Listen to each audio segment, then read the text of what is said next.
मध्य प्रदेश में भाजपा हाईकमान अपने ही 8 मंत्रियों से नाराज चल रहा है, खफा है। खफा इस कदर कि सुना जा रहा है कि इन पर कभी भी गाज गिर सकती है। कभी भी तो नहीं कहा जा सकता, लेकिन यदि गाज गिरी तो चुनाव के तुरंत बाद, चुनाव जो परिणाम आ जाएंगे इसके 15-20 दिन में यह गाज गिरना निश्चित है।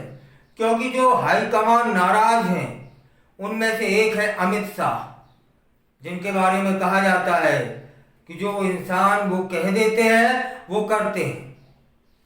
और जो 8 मंत्रियों से नाराज हैं उनमें सबसे ऊपर है कृषि मंत्री ऐदल सिंह कंसाना। गाज क्यों गिरेगी और क्यों गिर सकती है, इसकी बात आगे कर लेंगे।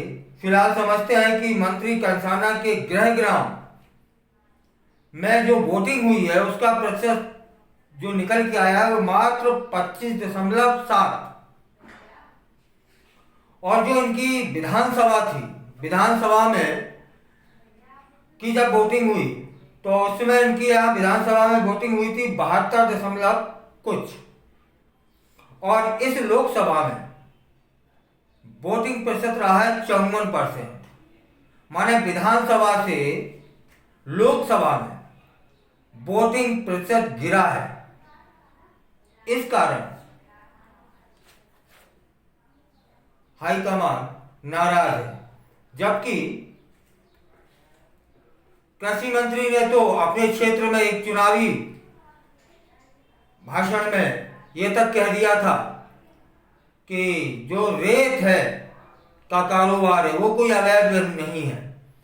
चुनाव बाद मैं ऐसी कोई व्यवस्था करूंगा जिससे पुलिस और प्रशासन आप लोगों को परेशान नहीं कर पाएगा।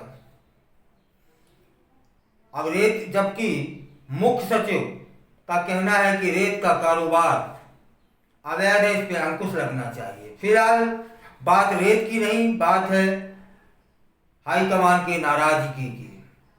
भोपाल में जब गृह मंत्री अमित शाह आए थे तब उन्होंने साफ साफ दफ्तर में बोल दिया था कि जिन मंत्रियों के क्षेत्र में मतदान कम होगा उनका पद चला जाएगा, अच्छे मतदान वाले विधायकों को इनाम मिलेगा।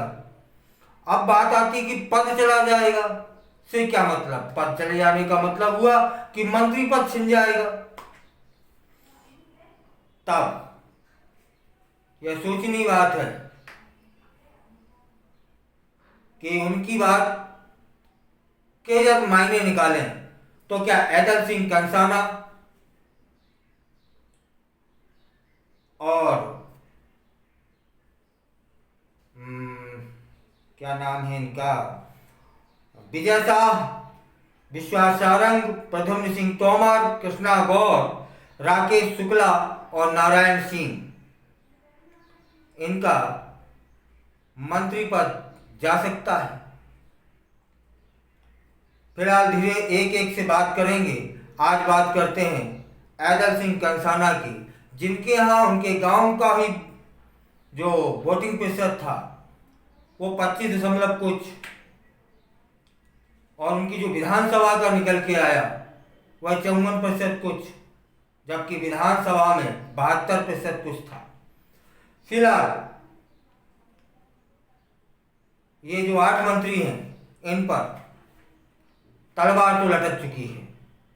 अब अमित शाह इन पे तलवार गिराते हैं या छोड़ देते हैं यह तो भविष्य बताएगा। फिलहाल जो चर्चा है वह है कि अमित शाह जो कहते हैं वो करते हैं, इसलिए ये आम जनमानस में ही चर्चा नहीं है। हमें तो लगता है कि उन मंत्रियों में भी जिनके यहाँ से वोटिंग प्रतिशत कम हुआ है वो भी चिंतित होंगे।